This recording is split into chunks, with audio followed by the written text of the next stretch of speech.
Lloyd Austin and the State Department have issued warnings to get everybody out of Kiev and surrounding parts of the Ukraine as quickly as possible, starting as early as today. So we'll talk a bit about what's going on there and what that could mean for the country coming in to yet another year of Biden's somewhat failure. In other news, Kyrsten Sinema is formally censured by the Arizona Democratic Party. But hey, don't worry, it's only Republicans who are in a cult if they censure people that they don't like. But we'll talk just a bit about what's going on with that. Natural immunity has become the major part of discussion on the COVID again. So we'll talk just a bit about what's going on with that and where that goes. And 2 states are adopting self-defense laws named after Kyle Rittenhouse. It is going to be all this and more. You're just mad you can't date me. I am Jay Edgar, and this is Contemporary.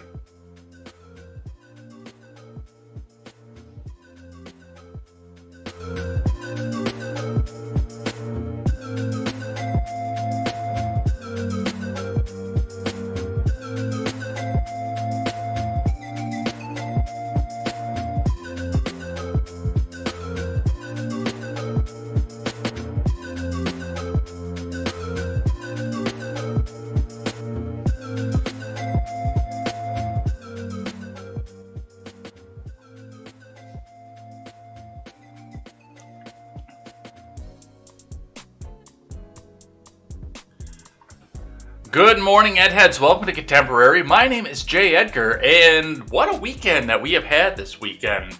It's definitely been one to watch here, especially with what's started to go on in Eastern Europe here. It's kind of funny to come back and see because, we were assured during especially the last parts of the Trump presidency, but especially coming in towards Inauguration Day between January 6th and January 20th, we were accused that, hey, he might come back out and start a war because everybody loves a wartime president. And, hey, we're starting to look down the barrel of something that looks awfully familiar, like getting ready to go back and start a war. So we'll talk about that. We'll talk about what's going on with that and what that could mean for the country. Over here on Contemporary, it's really weird, by the way. Before we get into any of the news here, I went over and did some of the notes for KTZed Redemption last night. I was doing some of that last night and feeling a little bit uninspired, but that's partially because I kind of looked at everything that's happened throughout the week, and everything seems to branch from one major news story for last week, including what we're going to talk about for the most part at the beginning of the show today. It's all coming down from this one stupid fucking press conference from last week. The COVID testing, the masks coming out of here, we should have been testing more, the Ukraine stuff, the voting rights stuff, everything seemed to draw off of one speech. 1 2-hour speech that was divinely uninspiring in and of itself. But yeah, that's pretty much going to be the bulk of what we talk about tonight over on KTZed Redemption. I hope you guys are there for that today at 5:30 Central Time. But we got to get into the news of the weekend here over on Contemporary. But before we get started, make sure you guys go check out TurnsOfPagesProductions.com. TurnsOfPagesProductions.com will be your one-stop shop for all of your news and commentary needs, where we will carry great shows such as a new upcoming project between Britt and Sean Hickman. That's going to be a good time to come out, but we will also carry existing shows such as The Daily Ignoramus, The Breakdown with Birkenhoff, The R-Rated Conservative, and The Porch Boys. So go check out all those shows. They're all great friends of the website. Bookmark the website. The website will be coming soon with writers, with people here with news and commentary from people who get their news from people who have to make some of the same decisions as you are. Not people who wear a suit that costs more than your house, but people who have had to look at the budget, the lifestyle, the votes, and say, how is this going to affect me? Well, we want to talk about that over here on Turns of Pages Productions, so go check that out. It's going to be a great time, and go check out all the shows that are associated with us. Let's look in at the Dow. The Dow spent all of Friday, most of Friday down. It had a little bit of an upswing up at the top of the day, of course, but spent most of the day down once again. We are down almost to the 34,000 mark, almost getting ready to drop into the 33,000 mark here. If things continue to go the way that they are, we may see that yet this week here, but we'll see what happens with that and where that goes. Down to 34 to 65.37. That was down on Friday, 450.02 points, or 1.3% on Friday. So we'll continue to watch and see where that goes. And Make sure if you guys have your 401ks in the Dow that you're looking at what is going to be a good growth and what is going to be a good fall. Looking in at your Bitcoin, Bitcoin is really on sale at this point. Holy, I haven't seen Bitcoin prices like this since, I want to say 2020. I don't think we've seen them like this, because we were looking in 2021 and saying this is going to go to six figures, but I mean, that's not the case right now. Bitcoin now is down to $33,506 and 40 US cents. Over the last 24 hours, that is down $2,771 and 60 US cents. That is down 7.64% over the last 24 hours. So if that is something you're interested in holding on to, it is on sale right now and on a fairly significant sale. So, and I'm sure, once again, there are the rumors out there that the crypto people don't want you to buy it. They want them to buy it. But that's what we see coming off of that. That's what we see off of that. Your industrials have suffered a little bit over the weekend as well.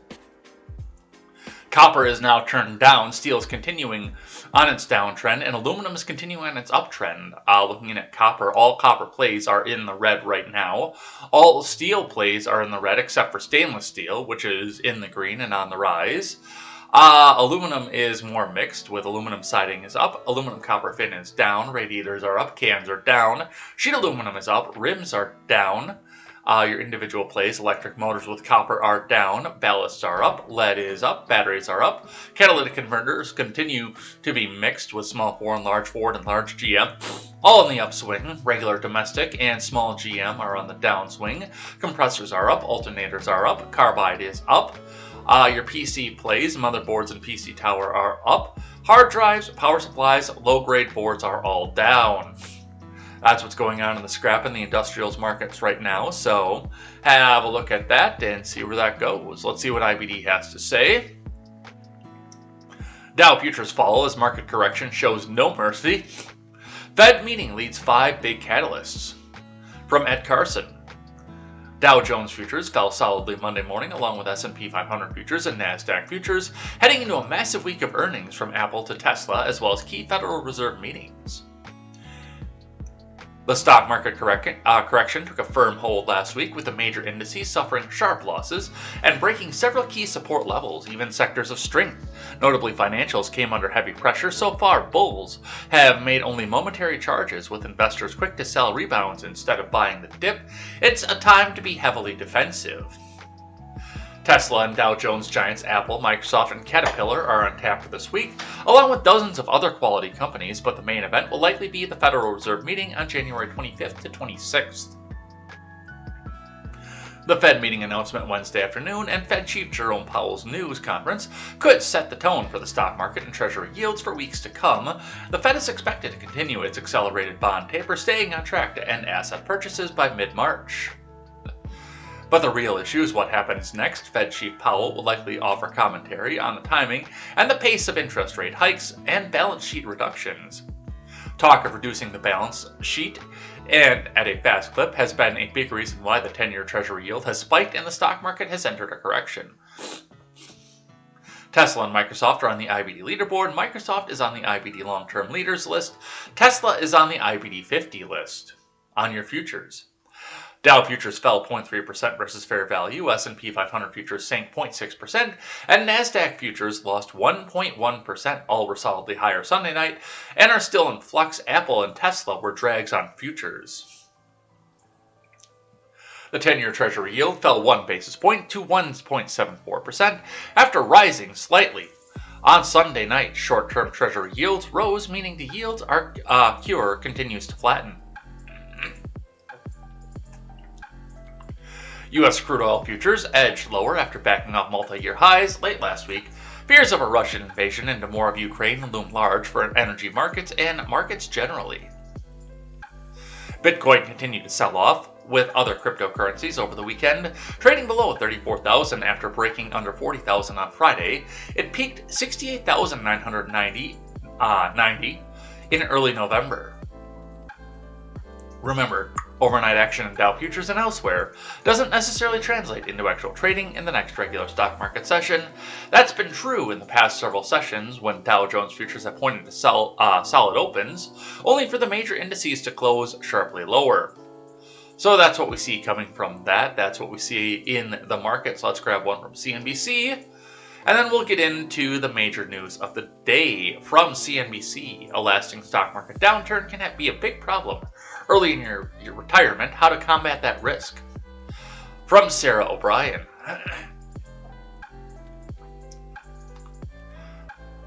For investors whose retirement is decades away, the stock market's pullback should be a little concern. There's plenty of time for your portfolio to recover before you need the money. Yet, if you are a new retiree or on the verge of retiring, it's worth considering what a prolonged dip could mean for your portfolio in the long term. Basically, down markets can pose a significant sequence of returns of risk. In the early years of retirement, that risk is basically about how the order or sequence of stocks return over time, combined with your portfolio withdrawals, can impact your balance down the road. If there's a downturn early on, it can derail a whole retirement plan, said Wade Pfau, a professor of retirement income at the American College of Financial Services. The major indices have had a rough week. Through Thursday's close, the S&P 500 has shed 3.9%, the Dow has off roughly 3.4%, and the Nasdaq had slid almost 5% year to date. The S&P 500 has lost 5.9%, and the Dow and Nasdaq have dropped 4.4% and 9.5% respectively. Generally, down markets can present buying opportunities for investors because they're purchasing stock at a lower price than they would have otherwise. However, it also means if you sell, you're doing so at a depressed price, and for retirees especially, that can be problematic. If there's big loss in the market, you're taking withdrawals, you could be taking more than your portfolio than what it can make up for, said certified financial planner Avani Ramnani, managing director at Francis Financial in New York. If that happens early in retirement, the recovery may be very weak and put you in danger of not recovering at all or being lower than where you would have been, therefore jeopardizing your retirement lifestyle, Ramnani said. Here's how a sequence of returns can impact your savings. Say a person had retired at the turn of the century with $1 million invested in the S&P and withdrew $40,000 a year, with withdrawals after the first year adjusted 2% for inflation. In 2020, the remaining balance would be about $470,000, according to Ben Carlson, Director of Institutional Asset Management for Ritholtz Wealth Management, who crunched the numbers for a blog post. In the above scenario, the portfolio would have been subject to a bear market at the outset of the person's retirement when the S&P 500 lost 37% over 3 years during 2002, but enjoyed a long-running bull market that began in 2009.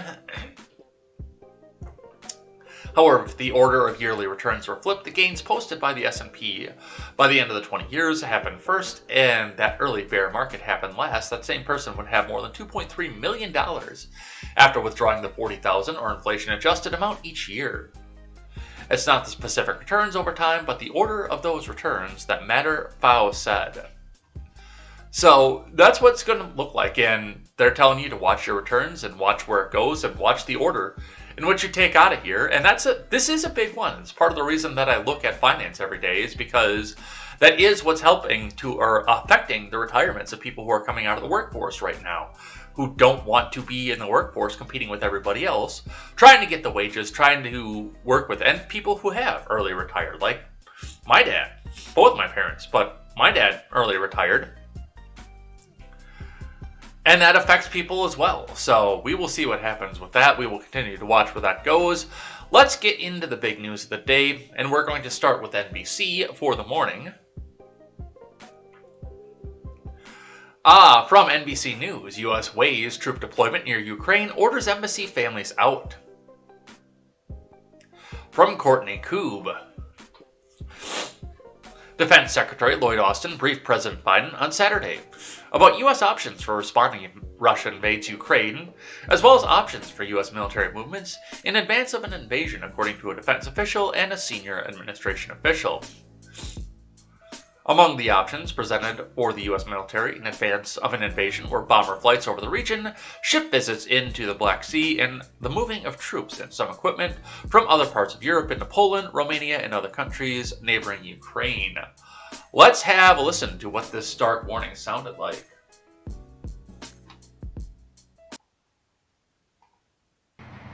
Tonight, as Russia adds even more forces to those already encircling Ukraine, the U.S. issuing its strongest warning yet to Vladimir Putin. Secretary of State Blinken promising severe economic sanctions if a single Russian soldier crosses the border. In the event that there is a renewed Russian incursion, Russian forces going into Ukraine, there is going to be a swift, a severe, and united response. With Russian troops massing along Ukraine's northern, southern, and eastern borders, Europe now teetering on the brink of war. The State Department still weighing whether to evacuate non-essential U.S. embassy personnel, but warning American citizens in Ukraine not working for the U.S. that if war does break out, they shouldn't expect to be evacuated by the government. Britain also accusing the Kremlin of preparing to mount a coup in Kyiv. The goal of the alleged plot? To topple Ukraine's democratically elected president and replace him with an ex-politician friendly to Moscow. This is very much part of the Russian playbook. Russia dismissing the British allegations as disinformation. A first load of U.S. weapons arriving this weekend to help Ukrainian troops defend themselves. But President Biden under pressure at home and abroad to do more and fast. Ukraine urging Biden to impose punishing sanctions on Russia now. A call echoed by both Republicans and Democrats in Congress. I believe that we need to act now. Tonight, Ukrainian volunteers arming themselves and preparing for the worst. And Raf joins me now. Raf, what do we know about the U.S. family members being told to leave now? So, and where we're sitting with that, it's fairly obvious to see that, yes, we have to look at this and note the fact that, first and foremost, we watched the press conference last week where Biden said, a little incursion. Well, we're not going to do a whole lot about a little incursion. It's not going to be a big thing until you do something big. So, just do little incursions, and which is, rolling out the red carpet for Russia. We will only take little bit at a time. We take slice here, we take slice there. It's only little incursion, okay? But yeah, it's time. It's time to get some of these families up out of there because our commander-in-chief doesn't know shit about what he's doing. He doesn't know crap. And yet, we're still looking here, wondering what's going to happen next. Now, there's some things to go along with that, some things to talk about. I know a lot of the big domestic agenda was a blessing in disguise, even if it failed for Biden, because it took eyes off of what happened in Afghanistan. Ask your average leftoid right now, what happened in Afghanistan? Are there still people over there? What happened there? And they have no idea right now. Go ask a few of them once if you don't believe me. They'll tell you, oh no, Afghanistan was perfect. We haven't heard anything from CNN since everything happened there, so everything was perfect over there in Afghanistan. And then we all start talking about what's happening domestically, the inflation, the shortages, and everything else that goes along with that. That saved the Biden admin from having to face down what happened in Afghanistan. And now that the domestic agenda is falling apart, that we're losing voting rights, or whatever it is that they want to call voting rights, coming out of the Senate right now, they're losing more Build Back bullshit stuff like that. Now it's time to look down the end and say, hey, are we going to have some major foreign policy blunder now to keep people from paying attention to what's happening domestically? And I know we've seen some of the other things too that have gone along, but do keep in mind that we are providing a lot of the military defense for Europe right now, so that means that we do need to be involved in this. It's something that I hate, but you see the memes going around, the Stone Toss comic, where somebody's coming out and talking about the fact that Russia is going into Ukraine to George Washington, and Washington himself comes up and says, well, who gives a fuck? It's happening over there. Which, ironically, is the attitude we should have been having from the beginning, but look to that for neocon warmongering assholes. But that's what we see off of that. Then, yeah, they're pulling the families out of there. They're expecting something to happen here. Austin presented options to reassure NATO allies and reinforce their defenses, specifically the defenses of those countries bordering Ukraine. The official said the goal is to show unity and strength among NATO and deter Russian aggression against allies in the region, officials said. NATO said Monday that it was sending ships and fighter jets to Eastern Europe, and that the U.S. has made clear that it's considering increasing its military presence in the eastern part of the alliance. As Biden weighed his options, the State Department ordered a family member of embassy employees in Kiev to leave Sunday, and authorized non-emergency diplomatic employees in Ukraine to depart. It also warned Americans not to travel to Ukraine or Russia, citing the possibility of Russian military action. Ukraine criticized the move to withdraw diplomats' families as premature, while U.S. allies were split on whether to immediately follow America's lead, with the UK doing so, but the European Union saying they would not for now. Biden was at the presidential retreat at Camp David, Maryland, and Austin briefed him by a secure video teleconference. The chairman of the Joint Chiefs of Staff, Army General Mark Milley, was also on the conference. Generally, the secretary briefs the president, and then the chairman provides more operational specifics. Some details of the briefing were previously reported by the New York Times, a former newspaper. Air Force General Todd Wolters, the commander of the U.S. European Command and Supreme Allied Commander Europe, has been preparing options for weeks, the defense official and the senior administration official said. Wolters has the authority to move some forces around his theater, but he is keeping Austin and military leaders informed given the gravity of the situation, the official said. So, that's something to watch. There's definitely some stuff to watch with that, and we will see what happens with that if NATO does get involved. I know, we talked about this last week. NATO cannot accept Ukraine into NATO right now, given the requirements that NATO has for admission of new members. Any new members into NATO have to be at a point of peace, which I know that Styx has talked about this too, and he's mentioned the fact that, they should have brought Ukraine into NATO under Obama. That's when they should have done that. Well, they couldn't, because the Crimean Peninsula was currently being disputed, which means it was not in a point of peace. Now, under Trump, maybe they should have done that instead, because at that point, Putin was not coming out there and making active incursions. In fact, I think he might have been a little bit afraid at the time, but, the leftward media, the people like NBC in this country, will come back out and tell you that's because, it's because Russia owned Trump. He got him elected, he owned him, and Trump was the Russian dictator that wants to take over the U.S.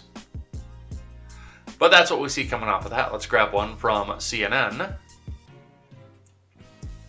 Biden presented with options to bolster troop levels in Europe as Russian troops mass on Ukraine's borders. From Kevin Liptak, Jim Shudo, and Barbara Starr.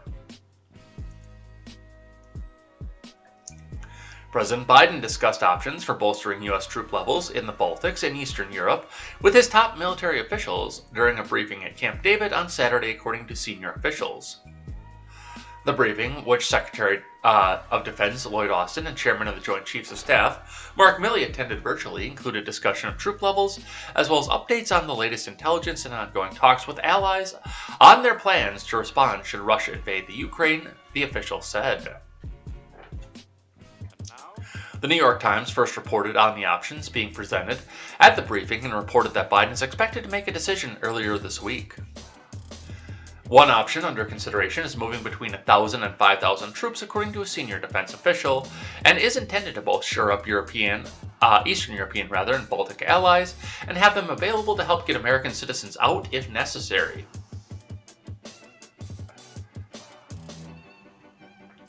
According to the White House National Security Advisor Jake Sullivan and counselor to the president, Steve Ricchetti, joined Biden in person at Camp David, with other officials participating via secure video conference.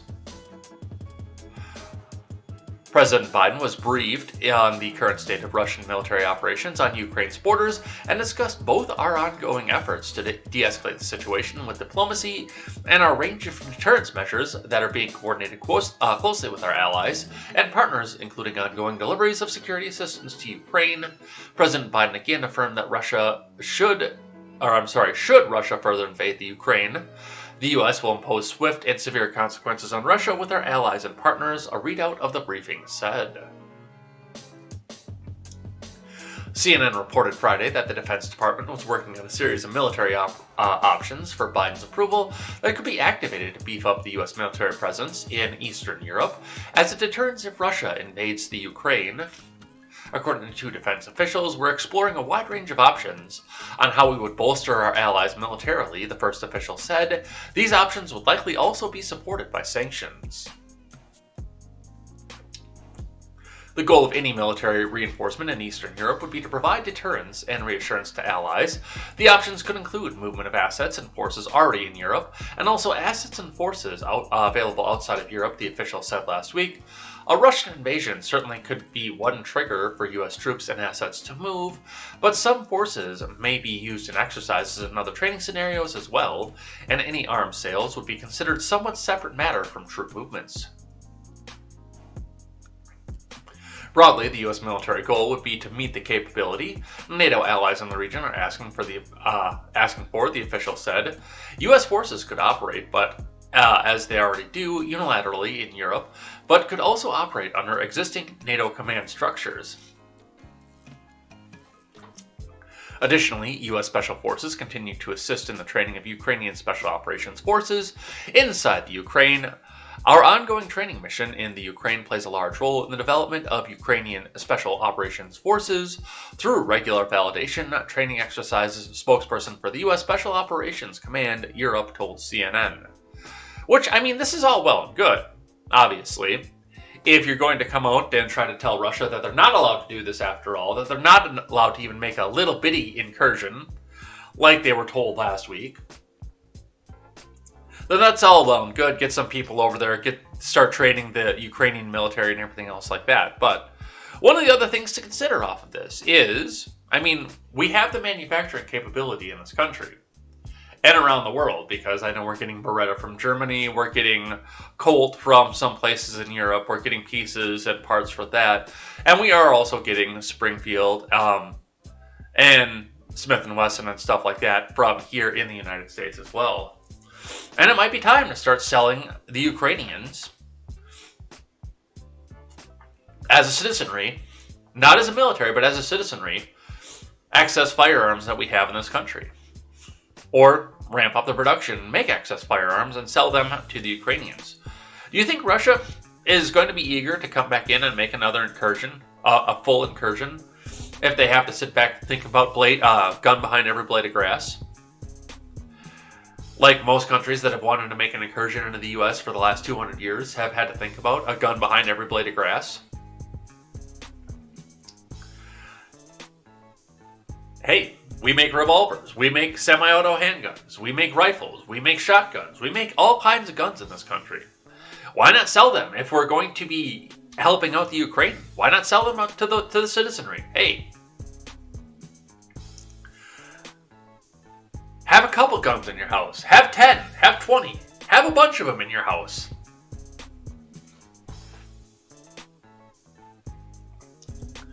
But that's what we see coming off of that. Let's grab one from our friends over here at NPR.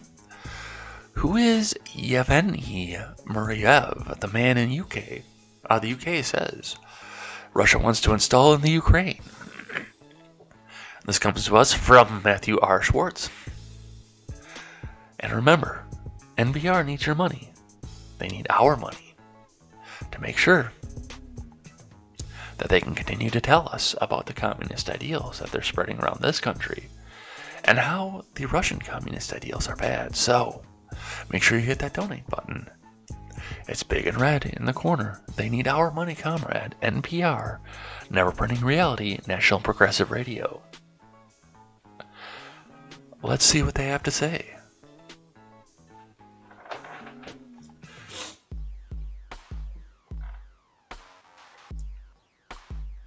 The Russian government is rejecting a British report alleging that it has a leader in mind for installation after a potential invasion of the Ukraine. In a highly unusual public statement posted Saturday titled Kremlin Plan to Install Pro-Russian Leadership in Ukraine Exposed, the UK's Foreign Secretary said her office has information indicating the Russian government was looking to install a pro-Russian leader in Kiev. The statement named Yevgeny Muryev as the top contender. The information being released today shines a light on the extent of Russian activity designed to subvert the Ukraine and is an insight into Kremlin thinking, Foreign Secretary Liz Truss said.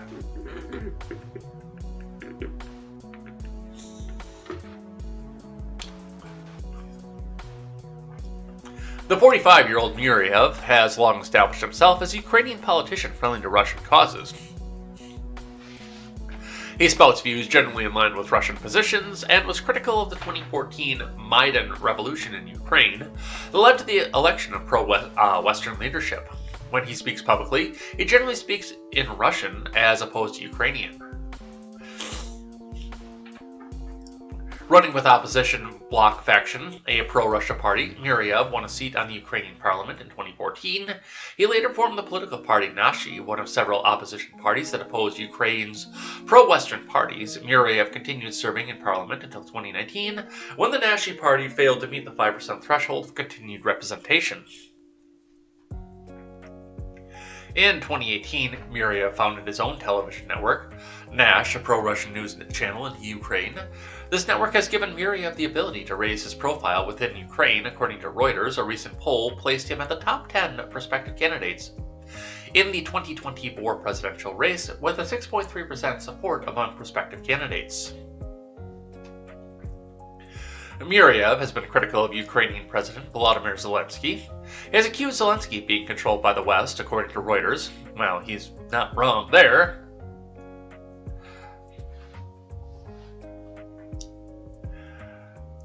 And has parroted the Russian line that Ukraine might try to regain Russian-controlled territory by force. Zelensky is hostage and being blackmailed by MI6 and CIA. Anyone? Tomorrow, they can force him to launch offensive against Donbass, which will lead to full-scale war, he said, referencing a region in the eastern Ukraine where pro-Russian separatists have been battling at the government since 2014. Muriev has dismissed claims that the Kremlin was interested in having him as the candidate. The British Foreign Office seems confused. Muriev told The Observer, "It isn't very logical. I am banned from Russia. Not only that, but money for my father's firm has been confiscated." In a statement on Sunday, the Russian embassy to the UK said the claim demonstrated an obvious deterioration of British expertise on Russia and the Ukraine. The embassy said Muriev happens to be under Russian sanctions for being a threat to national security. Muriev has been on Russian sanctions list since 2018. London should stop the stupid rhetorical provocations. Quite dangerous in current heated situation, the embassy said. On Saturday, Muriev posted a mocked-up photo of himself as James Bond, promising more details would come shortly. A few hours later, he posted what seemed like a candidate statement, which sought to downplay the perception of Russian support. Ukraine needs new politicians whose policy will be based solely on principles of national interest in Ukraine and Ukrainian people, he wrote, according to translation. I appeal to everyone who is not indifferent to fate of Ukraine. Stop dividing us into varieties, pro-Russian and pro-Western ones. He called Ukraine an independent state that can and must decide our own fate. So that's what we see off of that. The State Department. Back in the news once again from CNBC. State Department urges U.S. citizens in Ukraine to leave the country amid Russian buildup at the border.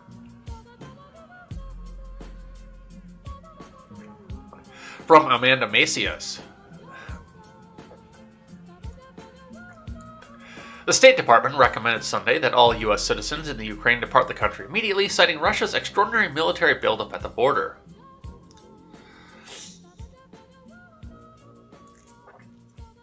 Our recommendation to U.S. citizens currently in the Ukraine is that they should consider departing now using commercial or privately available transportation options, a senior State Department official said Sunday evening on a call with reporters. For months, the West has watched extraordinary deployment of Russian forces and equipment to its border with the Ukraine. The buildup has evoked Russia's 2014 annexation of Crimea, a peninsula on the Black Sea, which sparked international uproar and triggered a series of sanctions against Moscow.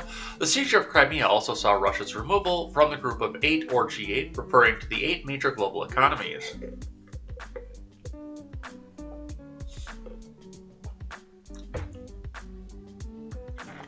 The security conditions, particularly among Ukraine's border and in Russian-occupied Crimea and in Russia-controlled eastern Ukraine, are unpredictable and can deteriorate with little notice, added the official who spoke on the condition of anonymity in order to share details.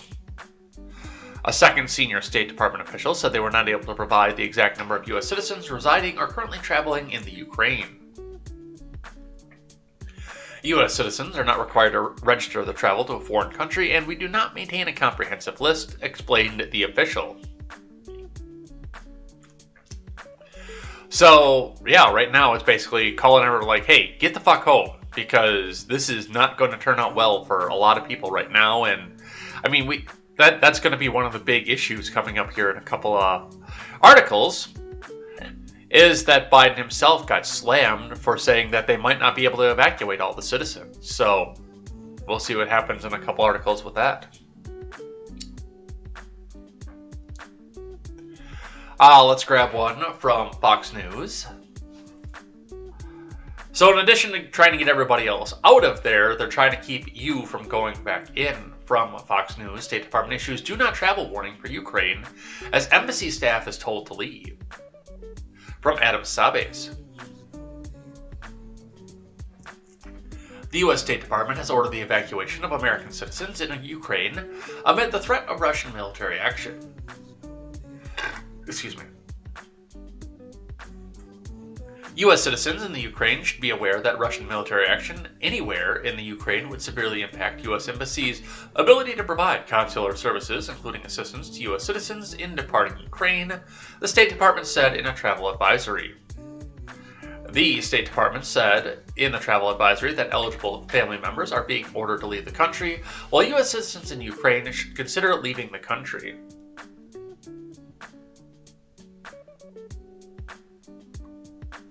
On January 23rd, 2022, the Department of State authorized the voluntary departure of U.S. direct hire employees and ordered the departure of eligible family members from Embassy Kiev. Due to the continued threat of Russian military action, U.S. citizens in the Ukraine should consider departing now using commercial or other privately available transportation options, the advisory reads. According to the travel advisory, security conditions in Ukraine can deteriorate with little notice.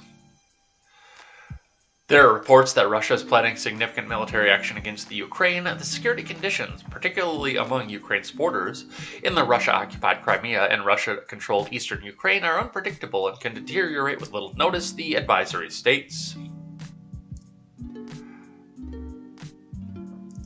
The announcement comes amid the heightened tensions between Russia and the Ukraine, and the UK's Foreign, Commonwealth and Development Office announced on Saturday that it had information suggesting the Russian government is plotting to install a pro-Kremlin leader in Kiev, in spite of the fact that they have denied that the Kremlin is involved in that dude. So that's what we see with that and where that goes.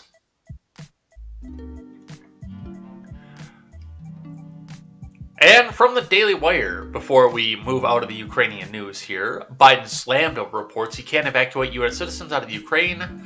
Criminally incompetent. This is from Ryan Saavedra. Do we have video? No. Democrat President Joe Biden was widely slammed online Sunday evening amid numerous reports indicated that the situation in the Ukraine is rapidly deteriorating amid an increasingly likely invasion by Russian forces. New reports indicate that the admin has ordered the families of all American personnel in the U.S. Embassy in Ukraine to immediately leave the country. He warned U.S. citizens in the country will be unable to evacuate them and is considering sending U.S. military forces to Eastern Europe. Given that the president has said military action by Russia could come at any time, the U.S. government will not be in a position to evacuate U.S. citizens, Biden's State Department said, according to Fox News correspondent Jennifer Griffin, so U.S. citizens currently present in the Ukraine should plan accordingly. Notable initial responses included Ben Shapiro of the Daily Wire. Probably he'll get everyone out. I mean, it's not like there's still Americans stuck in Afghanistan or something. John Cooper of the Heritage Foundation says Russia has been massing for weeks, and now the Biden admin is telling Americans stuck in the Ukraine that there's nothing they can do to get them out. This administration is criminally incompetent. Yeah, I kind of got to go with Cooper on that one. This is not something new. We've been talking about this since last October, and possibly before that. Monica Crowley, former Trump official. Biden-Harris still cool with abandoning Americans in war zones.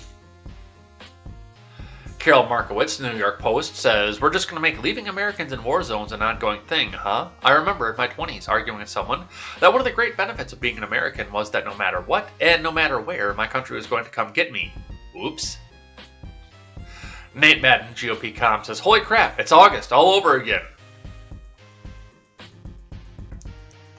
So, yeah, if you know somebody in the Ukraine right now, it's time to get on the phone and say, hey, we got to do something here, because the Brandon administration is not going to do anything for you.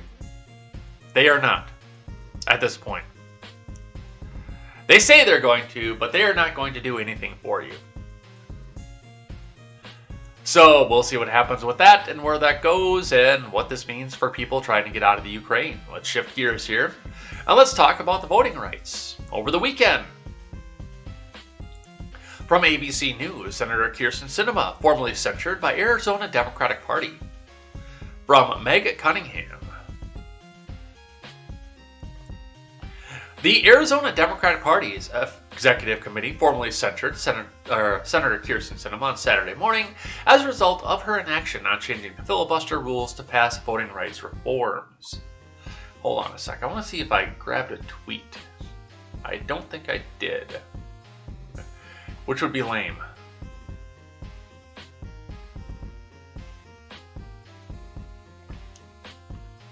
It is lame. I didn't grab it. But our friend, Jersey Dad Reliant, was one of those where he said that it was a cult because the GOP were censuring Liz Cheney and Adam Kinzinger for voting their conscience on the impeachment. But, I mean, it's not a cult when the Arizona Democrat Party comes back and censures Kyrsten Sinema for voting her conscience. Reading from ABC, the Arizona Democratic Party's Executive Committee formally censured Senator Kyrsten Sinema on Saturday as a result of her inaction on changing the filibuster rules to pass voting rights reform. On the matter of the filibuster, the urgency to protect voting rights, we have been crystal clear in the choice between an archaic legislative norm and protecting Arizonans' rights to vote. We chose the latter, and we always will. Chairwoman Raquel Taryn said in a statement. Full stop. Back the fuck up. Back the fuck up for just a second here. Raquel Taryn, let's ask you this question here. Why aren't you doing anything on a state level to do this? Why does this have to be at a federal level? How much pork is in there and how much kickbacks are your donors getting from the fact that this bill is possibly set to go through the Senate? If you can get the rules changed and get your way. Because if you're out to protect Arizonans' right to vote, so far as you've said, why aren't you doing anything? In Phoenix. Phoenix is the capital, right? Yes. Why aren't you doing something in Phoenix about this? Why aren't you standing in front of the Phoenix the legislature in Phoenix and saying, hey, here's my introduction for a bill that will protect Arizonans' rights to vote? But no, it doesn't seem to work that way, and in fact, instead, they keep trying to do this up on a federal level.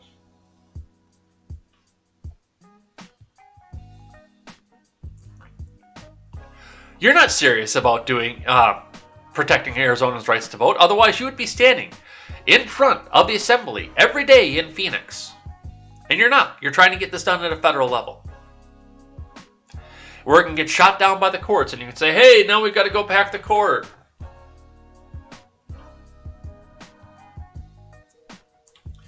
While we take no pleasure in this announcement, the ADP Executive Board has decided to formally censure Senator Sinema as a result of her failure to do whatever it takes to ensure the health of our democracy. Sinema's facing renewed heat from those who helped elect her after she and Senator Joe Manchin of West Virginia this week were the only two Democrats to vote against filibuster reform, effectively derailing passage of voting rights legislation. The slim Democratic majority in the Senate meant filibuster reform was seen as a crucial for passage of the Freedom to Vote Act, the John R. Lewis Act, a top priority for Democrats and President Biden. Arizona Democrats organized heavily to elect Sinema to the Senate.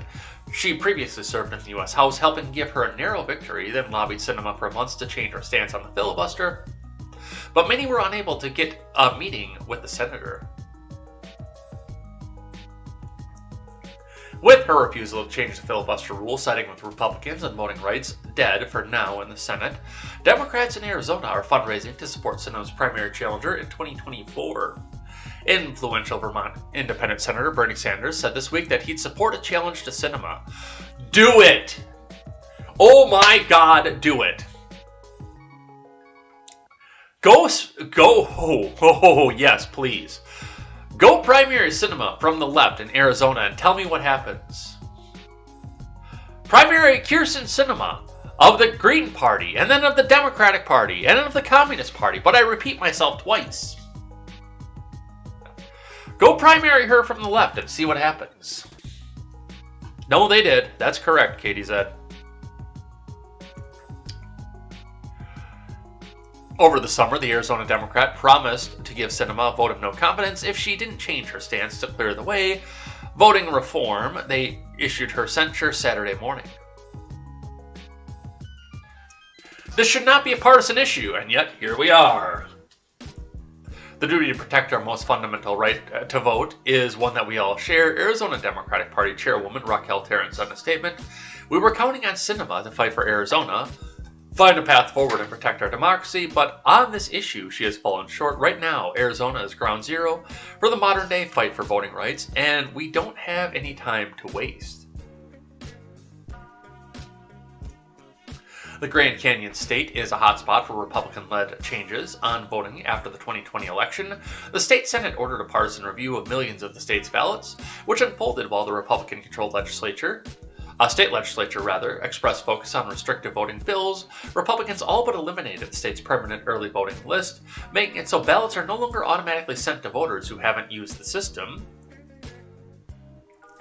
The bills were a cornerstone of GOP lawmaking in 2021, and the 2022 session continues to focus on election reform. Activists and voters at home point to these Republican-led efforts as a backdrop for Sinema's refusal to budge. So, once again, the GOP isn't a cult or they are a cult, which they kind of are, but that's a different story. We're not talking about that right now. But the GOP was a cult, according to Brooklyn Dad Reliant, or Jersey Dad Reliant. They're a cult because they had to go censure Cheney and Kinzinger for voting their conscience, but Manchin and Sinema vote their conscience. And the same people are celebrating their censure. But that's what they see off of that. From Insider, Bernie Sanders. Bernie Sanders says Senate Republicans are laughing all the way to Election Day over the lack of votes on consequential legislation. From John L. Dorman.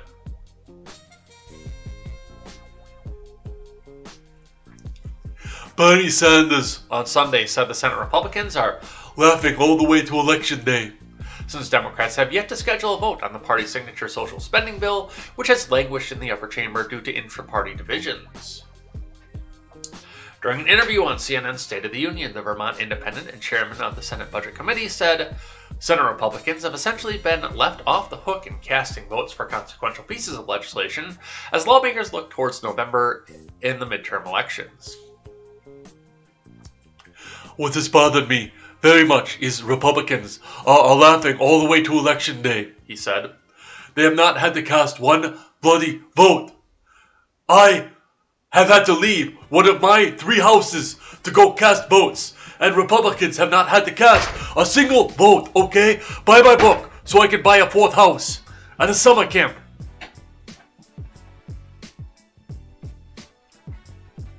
which shows us where they're at, and we have got to change that.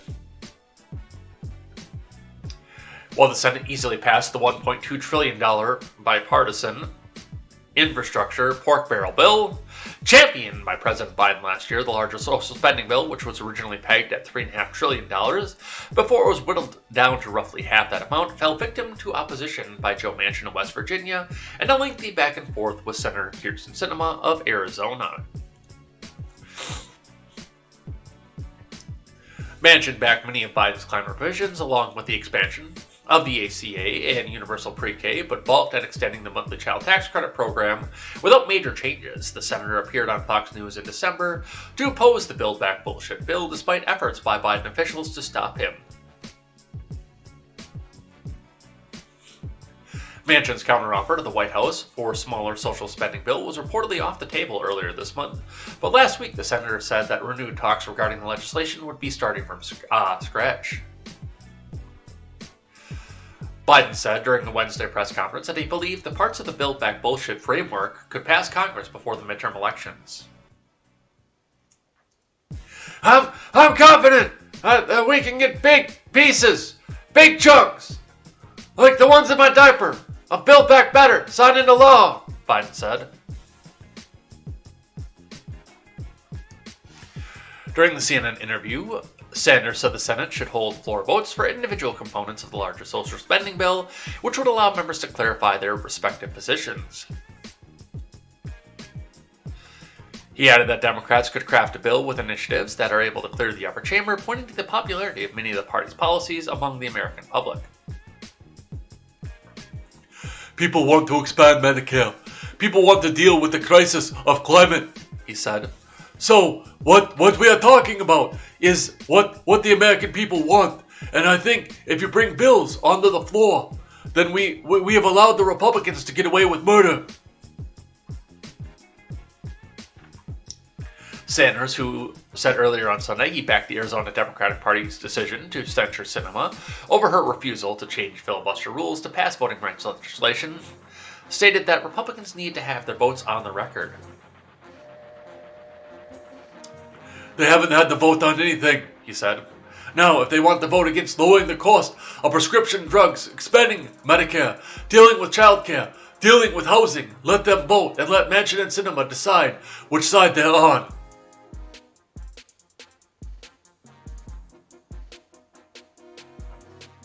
He added, and when all that shakes out, when we see where we are, I have a feeling that we're going to be able to get the 50 votes or more on some of these issues. We could put that piece together and then pass something that's very significant. So, that's what Senator Sanders has to say, and I mean, I'm all for that. I'm not gonna lie about that and say we should, and that's part of the charm. And I still think that she's a plant, but that's part of the charm of Marjorie Taylor Greene is the fact that whether she's an actual legitimate representative for the GOP or if she is a plant, one of the things that she has done so well in her position is to try to force floor votes to people. So they do have to put their name to this legislation. That's something a lot of them haven't had to do for a very, very, very long time.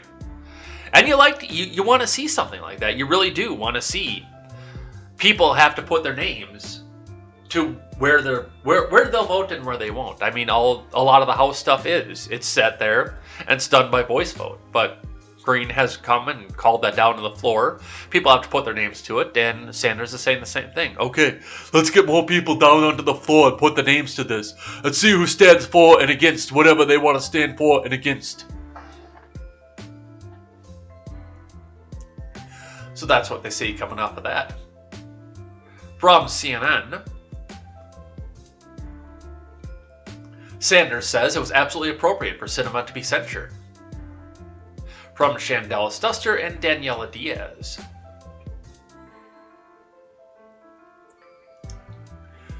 Vermont Senator Bernie Sanders said Sunday it was appropriate for the Arizona Democratic Party to censure moderate Senator Kyrsten Sinema for her vote against a filibuster carve-out for voting rights, a key priority for Democrats. Absolutely it was. On that particular vote, she and Joe Manchin cast, we were trying to address the reality that you've got 19 Republican states all over this country who are undermining the foundations of American democracy, trying to make it harder for people of color, young people, people with disabilities, like my voters, to vote. Sanders told CNN's Dana Bash on State of the Union. It is so important that we protect American democracy, that we stand up to the big lie of Trump and his allies that he really won the election, and they undermined that effort. I think that the Arizona Democrats did was exactly right.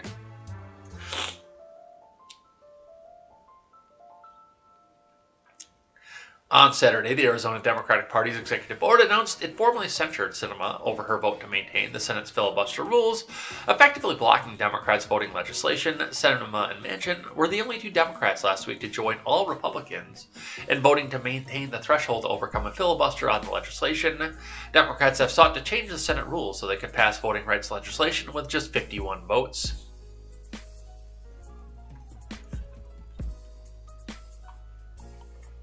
Democrats have become increasingly frustrated with Sinema and Manchin in recent months as they continue to vote against the wishes of party leaders while the party has a slim majority in Congress, which they could possibly lose in the upcoming 2022 midterms. I'm pretty sure that this is a guarantee at this point.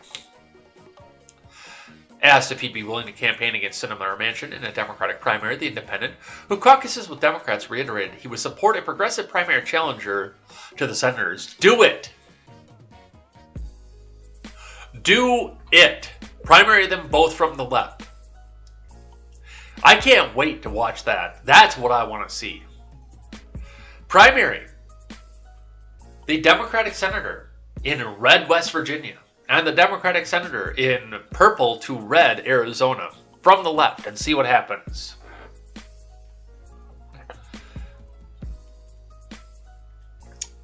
Well, that's a long way coming. And they're not up until 2024, he said. But if there were strong candidates in those states who are prepared to stand up for working families, who understand that the Democratic Party has got to be the party of the working people, taking on big money interests like the ones who paid for my fourth house. If those candidates were in Arizona and West Virginia, yes, I would be happy to support them.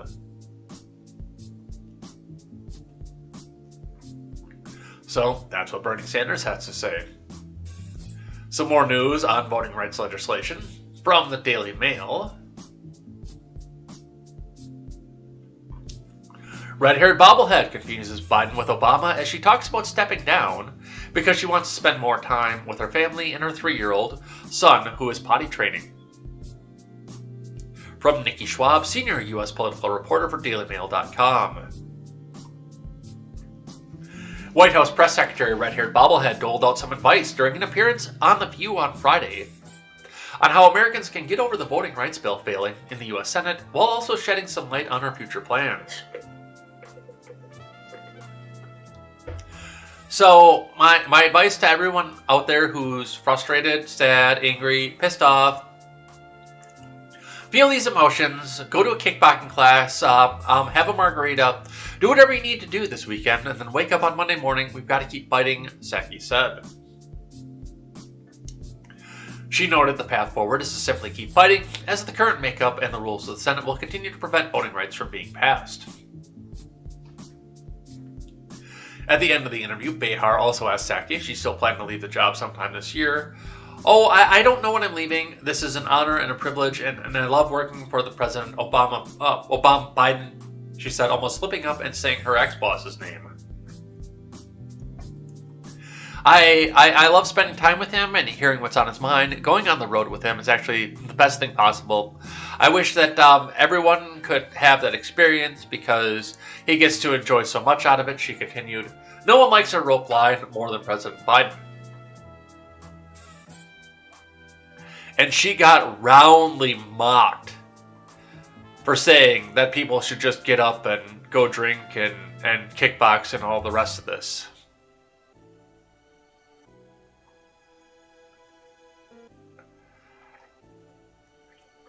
Reading from Newsweek, Psaki mocked for telling those upset by voting rights to have a margarita, keep fighting.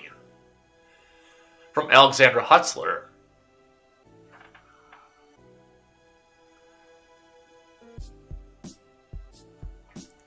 White House Press Secretary Red-Haired Bobblehead is receiving pushback on her latest advice to those who are disheartened after the Senate's failure to pass voting rights legislation. Appearing on The View on Friday, Psaki said she understood people's frustration and discussed the path forward on the issue. We have to keep fighting, Psaki said. The press secretary noted that they've made some progress on getting more lawmakers to support filibuster reform, which would change the Senate's 60-vote threshold in order to pass two major voting rights bills, the Freedom to Vote Act and the John Lewis Voting Rights Advancement Act. All right, let's have a listen.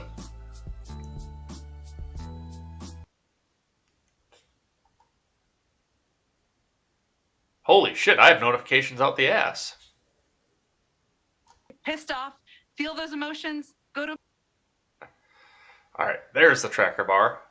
So my advice to everyone out there who's frustrated, sad, angry, pissed off, feel those emotions, go to a kickboxing class, have a margarita, do whatever you need to do this weekend, and then wake up on Monday morning, we got to keep fighting. And what that means, Lindsay, is we have to keep talking to members about federal legislation. That's essential. That's something that can be permanent, that can make sure people's rights are protected. But we also need to make sure people are educated in states across the country about what their rights are, how they can vote, when they can vote, how to request an absentee ballot. There's a lot we need to do on that front, and that's going to rely on the energy and the anger of that activism as well. So my advice to everyone out there who's frustrated, sad, angry, pissed off, feel those emotions, go to a kickboxing class, have a margarita. So that's what they say going on with that. Yeah, go do your kickboxing. Go have a margarita. Stephanie Gallardo, a Democrat running for Congress in Washington, responded, "Unfortunately, kickboxing classes average $150, so are $149 out of my budget. Drinking a margarita at 11:37 on a Friday morning doesn't seem advisable. And keeping up a fight none of y'all are fighting seems rather futile. Drinking a margarita at 11:37 on a Friday morning doesn't seem advisable, not with that fucking attitude."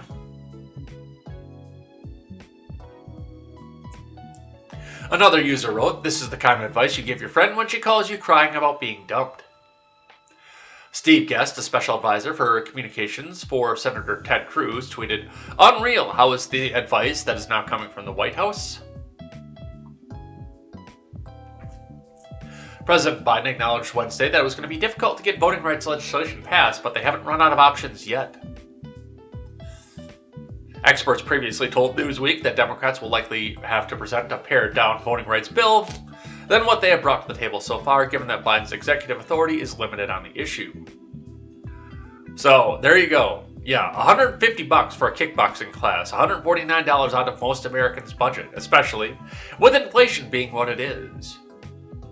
But yeah, drinking a margarita at 11:37 on a Friday morning, yeah, where's your creativity, Stephanie Gallardo? Of course you can't do that at 11:37 in the morning with that attitude. What do we have here from the Blaze? NBC News anchor warns Democrats face shellacking in 2022 midterm elections amid Biden has lost his identity. From Chris Enlow. NBC News anchor F. Chuck Todd warned Sunday that Democrats could face a shellacking in the 2022 midterm elections. Reacting to a grim new NBC News survey, the Meet the Depressed host admitted that President Biden's perception is quickly sinking and warned that Democrats could lose big time in the 2022 midterm elections. According to Todd, Biden needs a reset because he has lost his identity. He is no longer seen as competent or effective, no longer seen as a good commander-in-chief, or perhaps most damaging and easygoing and likable, Todd said. In fact, just 5% of adults say Mr. Biden has performed better than expected as president, one of the many lowest first and fewest in our polls. Todd then turned to Biden's job approval, as indicated by the poll, which stands at just 43%. Let's listen. Actually, before we do that, let's look at RCP. and see where he's at now with the new polls that have come out.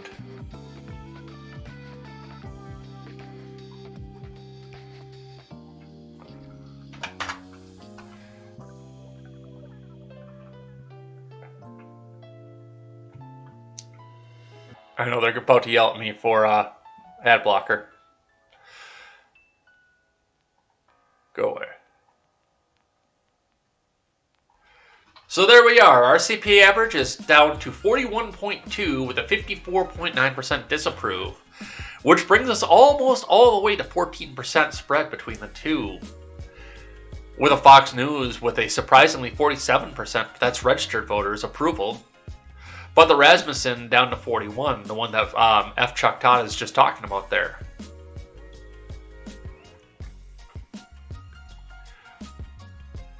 Let's listen to what Mr. Todd had to say here.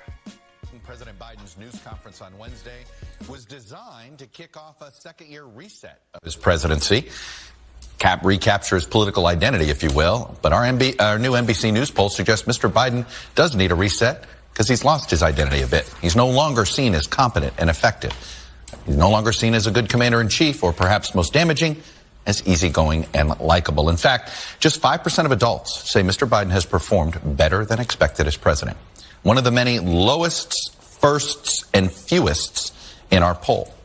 And as we kick off our Meet the Midterms coverage heading into November, the NBC News political unit developed what we're calling a midterm meter. It's based on previous election cycles. And it's basically 3 poll numbers you need to know best. I'm going to start with perhaps the most important number to understand the direction of the midterms. It's job approval here. The president's job approval rating sitting at 43%. If you look at history shows that kind of presidential approval rating leads to a shellacking for the party in power. How about the mood of the nation? Well, let me show you this right now. Our wrong track, nation's on the wrong track number, sitting at 72%. Second poll in a row where we've been over 70%. This is only the third time in our polls history over 30 years where we've had 2 tracks that were that off. That again would put you in shellacking territory for the party in power. So, and that's what Chuck Todd has to say, is that, yeah, I mean, when even Chuck Todd is saying you're going to get your ass beat in the midterms, it's time to do something different and hope and pray, because they're running out of cards. They're trying, but they are running out of cards in a hurry.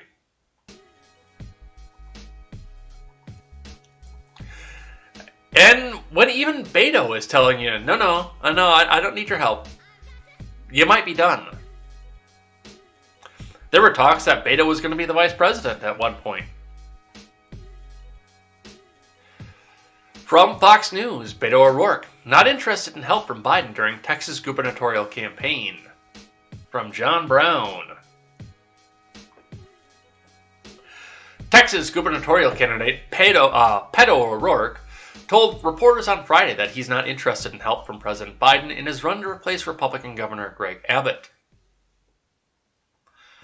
Regarding whether he would seek the help of Biden during his campaign, O'Rourke told reporters Friday he did not want Biden or anyone else in D.C. to get involved in the campaign, according to the Dallas Morning News.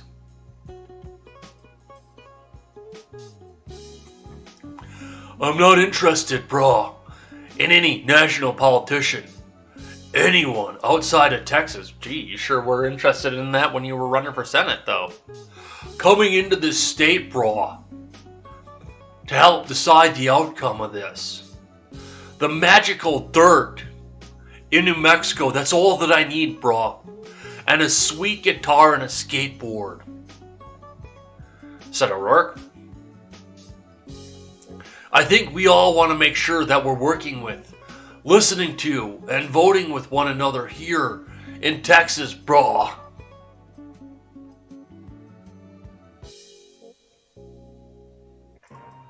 No one in Washington, D.C. right now can help us with the challenges that we have, he also said. This one is on all of us. Maybe those people in D.C., they should go to New Mexico and eat the magic dirt, and then they'll be centered, brah. Then they'll know what to do in D.C.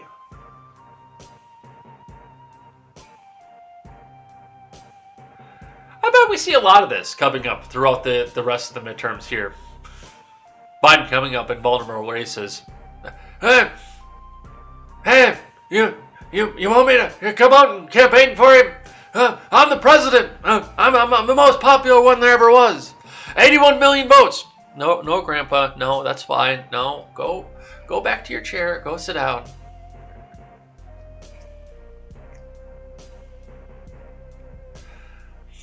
Here's one for you. Shifting gears, let's talk about the commie coup. Breaking CDC study finds natural immunity provides significantly more protection than mRNA pretreatment alone. And reading on top of that from Fox 8 out of Cleveland. Natural immunity was more effective than vaccines alone against the Delta variant, CDC study shows. From Jordan Unger. Natural immunity to the pinko pox was more effective against the Delta variant than vaccines alone, according to a recent CDC study. The study looked at the pinko pox cases and hospitalizations in California and New York between May and November of 2021, determining that the numbers were the highest among unvaccinated people who hadn't been previously diagnosed with the virus. Prior to Delta becoming the predominant variant in June, cases were higher among people who had COVID before those who were vaccinated alone, the study said. During the week of May 30th, compared with case rates of unvaccinated people without a previous diagnosis, the study said case rates were 19.9 times lower for vaccinated people without a previous diagnosis in California, 18.4 times lower in New York. Case rates were 7.2 times lower for unvaccinated Californians with a previous diagnosis, 9.9 times lower in New York, and 9.6 times lower for vaccinated Californians with a previous diagnosis, 8.5 times lower than in New York, the study finds. According to the study, however, things flipped when Delta came around. By October, people who had natural immunity had lower case rates than those who were vaccinated alone. By the week of October 3rd, compared with case rates of unvaccinated people without a previous diagnosis, the study said case rates were 6.2 times lower for vaccinated people without a previous diagnosis in California, 4.5 times lower in New York. At the same time, the study said the case rates were 29 times lower for unvaccinated Californians with a previous diagnosis, 14.7 times lower in New York, and 32.5 times lower for vaccinated Californians with a previous diagnosis, 19.8 times lower in New York. So, what they're telling you right now is that studying the major population centers that no matter what they did, couldn't keep people from getting this thing, the people who got it, whether they were vaccinated or unvaccinated, were tens of times lower in chances of getting this again than people who had never had it before. That natural immunity, it really says something. From the Star Tribune, Minnesota Republicans cite natural immunity in debate over COVID vaccine mandates. From Brianna Bierschbach, that's how we pronounce that. Minnesota Republicans are turning to natural immunity from the pinko pox as a way to push back on vaccine mandates, arguing that hospitals, businesses, and public institutions should consider past infection and exempting some from requirements. The idea is gaining traction in Republican-led legislatures around the country despite pushback from public health officials who say that they won't get their kickbacks from Pfizer unless they do everything they can to get people to buy more Pfizer. Who say protection from infection varies dramatically from case to case. Studies show vaccines can cut the risk of infection, even for those who have recovered from the virus. But Republicans leading Minnesota Senate say state and federal health agencies have shut down any debate, and they want natural immunity to be discussed as part of the state's pandemic response when the legislative session kicks off on January 31st. I think some of the vaccine hesitant, which have now become vaccine militant over government actions in particular, would find it an interesting conversation. Republican Senator Jim Abler, chair of the Health and Human Services Policy Committee in the chamber, truth could take us where it leads. And that's something that, it's been talked about right from the beginning. Once you get this thing, you typically don't have to worry about it anymore. And that's been something that's been pointed out right off from the beginning. I said, I just want to get this thing. Right when we were still had the original Wuhan variant, I said, I want to get this thing, get it over with, and go back to work. And I was told that I was a conspiracy theorist for that. That there was no protection anywhere. And if I got that, I would surely die immediately.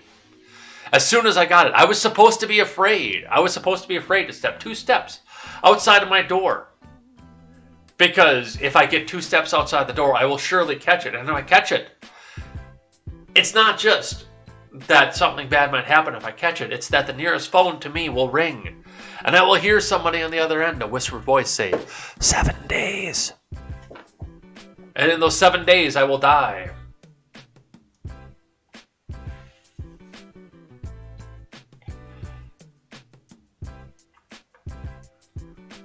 But that's what we see off that argument. Let's grab one from the Hill. A federal judge in Texas has blocked Biden's vaccine mandate for federal workers. From Pete Sullivan. A federal judge in Texas on Friday blocked President Biden's mandate for federal workers to be vaccinated against the pinkpox in the latest blow to the White House vaccination efforts. Judge Jeffrey Brown, who was appointed by former President Trump, wrote that the order exceeded the president's authority.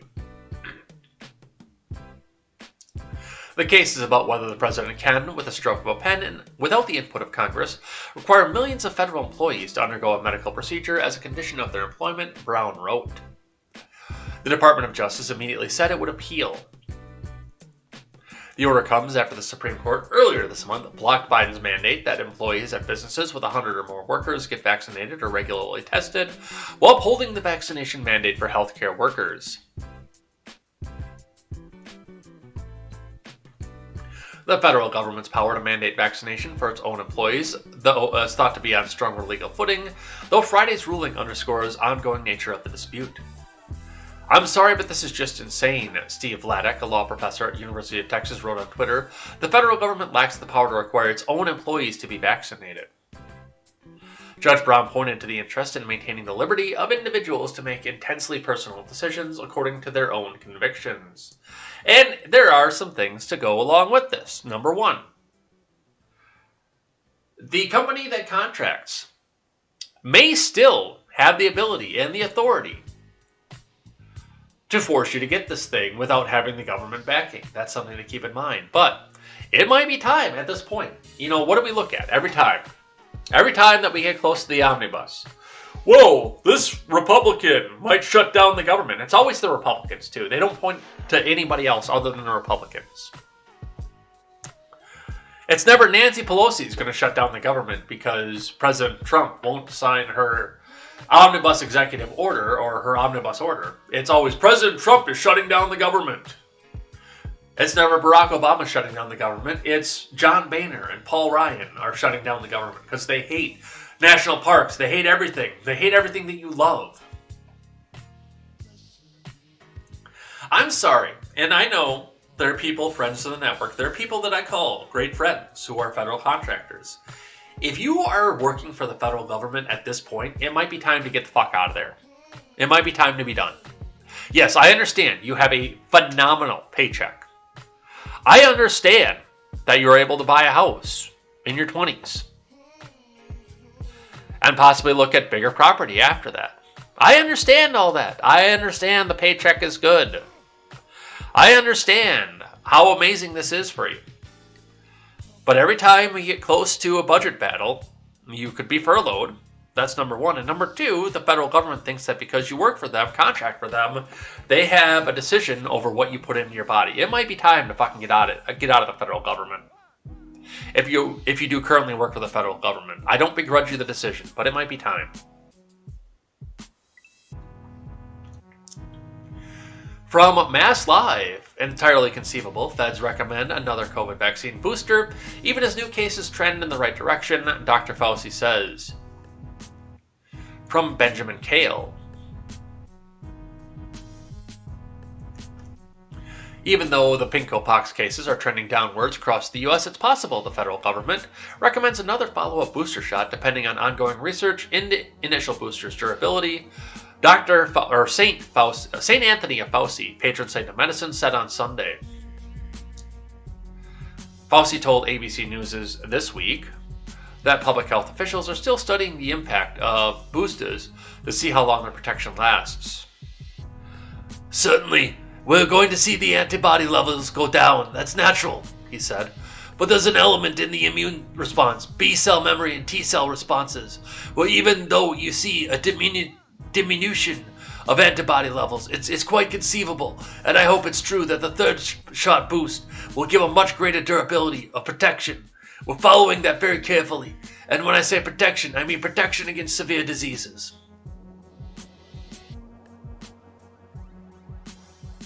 No, Dr. Fauci just wants a little bit more money. He wants to see if he can milk this COVID vaccine thing just a little bit more before the money train runs out.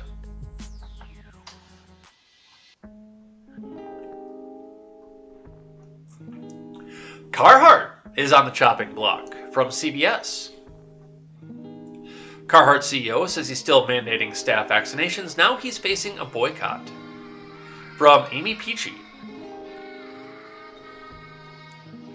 Carhartt may be one of the rare brands that appeals to both rural workers and urban hipsters with its rugged outdoor gear, but it now finds itself at the center of a controversy that is dividing its customer base, workforce vaccine mandates. Some customers are vowing to boycott Carhartt products after a January 14th internal memo from CEO Mark Velade surfaced on social media. The memo focuses on the Dearborn, Michigan-based company's response to the Supreme Court ruling on the Biden admin's vaccine rules for large workforces, which the High Court struck down. Despite the ruling, Velade wrote Carhartt would maintain its corporate policy requiring 5,500 workers to be vaccinated. Many of you asked how the recent Supreme Court decision on the OSHA mandate for large employers will affect our associates, so we want to provide some clarity, he wrote in the memo, which was confirmed by Carhartt to be authentic. The ruling does not change Carhartt's mandatory vaccination program, which went into effect on January 4th. He added, an unvaccinated workforce is both a people and business risk that our company is unwilling to take. The memo has sparked support and calls for boycott, with the division coming down to whether consumers support vaccination requirements or see them as an intrusion on personal freedom. The unvaccinated are among the minority of Americans, given that 63% of the nation is fully vaccinated, but those who are unvaccinated tend to be higher in Republican-leaning areas, according to the Kaiser Family Foundation. One Twitter user called Carhartt's vaccination stance insane given the target market and professed that they were done purchasing any of their stuff. Another user wrote that she was impressed and I will be purchasing from a company that cares about protecting all of its workers. By force, if necessary.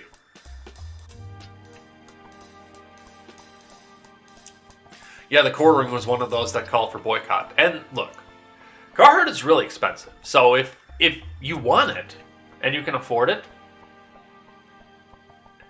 you're showing a great deal of support to a company that has built its brand on being rugged and outdoorsy and not bending to the will of the government or the society around you at large. And now we see them bending to the will of the government and society at large. It kind of stands against their brand, I can see that. I do maintain what I usually say, and that is, if you boycott everybody who disagrees with you politically, you will starve to death. But it's another one of those things, like with me. That's my big thing, is it's when the companies come out. Now, with Carhartt, somebody did have to go and dig for that, but they confirmed it was true. So I'm torn on that aspect. But typically it is when the company gets up on the soapbox and tells me about their politics, I typically stop shopping with them. Now, I don't shop with Carhartt normally because they're really expensive. But it's the same thing with Walmart. We won't sell 5.56 ammo because that's assault rifle ammo. I've never bought ammo at Walmart before in my life. And I never will at this point because I won't shop at Walmart because they had to get on their soapbox. I haven't stepped foot in Walmart since the end of 2018, just so you know. Burger King, with their cringe social commercials every year. We're going to do lemongrass to change climate change, and we've got chick fries, and they cost more because of the pretty pink box. No, thank you. You don't need to have my money. Fuck you. Target. We're going to buy 60% of all of the stuff we put on our shelves from black-owned companies. Good. Well, you don't need my money then either. See, if you'd have just done that quietly and I'd have never known about it, I would just be buying the stuff. And that was it. But you had to virtue signal. And now Carhartt has had to virtue signal as well, and I don't want to deal with them.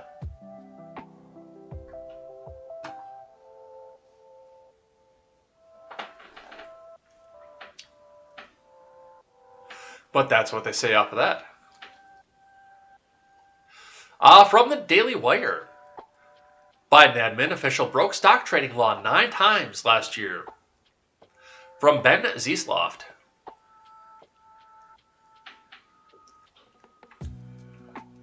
Sorry, my lips are chapped as shit right now. Holy fuck.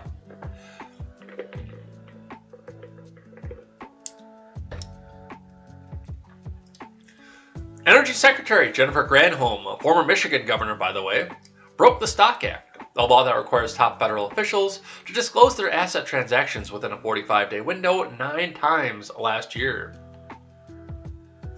CNBC reported the dates of Granholm's stock sales ranged from April to late October, according to federal disclosure documents, first reported by Business Insider, but Granholm did not disclose any of them until mid-December, which was in some cases a full 6 months after the deadline to report the sale had passed.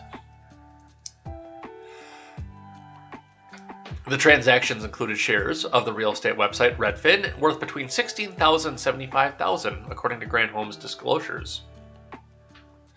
She also sold shares of the ride-hailing company Uber, worth up to $50,000, and financial services giant Invesco, also worth up to $50,000. The report occurs as Congress debates new restrictions on stock trading, especially for shares in individual companies, as opposed to index funds that track market movements as the whole. At the end of last year, House Speaker Nancy Pelosi, whose husband, Paul, frequently trades large volumes of assets, avoided questions as to why lawmakers should be allowed to trade stocks in an individual companies, given lawmakers' high degree of restricted knowledge relevant to certain industries. Because it's a free market. And people, we are a free market economy. No, we're not, Pelosi said during a news conference. They should be able to participate in that. No, you shouldn't. And we've gone over that before, because if you're a congressperson or married to a congressperson, no, you should be forced to divest out of your portfolio for the entire time you're an elected official. We've gone over that numerous times. And I would go as far as to say if you're running, you should be forced to divest. I know other people have said that they should be forced to put it in a trust or lock it up or lock it down, and otherwise, no, you should be forced to divest. You know why you should be forced to invest? Or to divest, rather? Right here, that's why. That's why you should be forced to divest if you're in Congress, if you're in the executive branch, or anything else off of this, because they come to these offices and they make themselves rich off having the insider knowledge.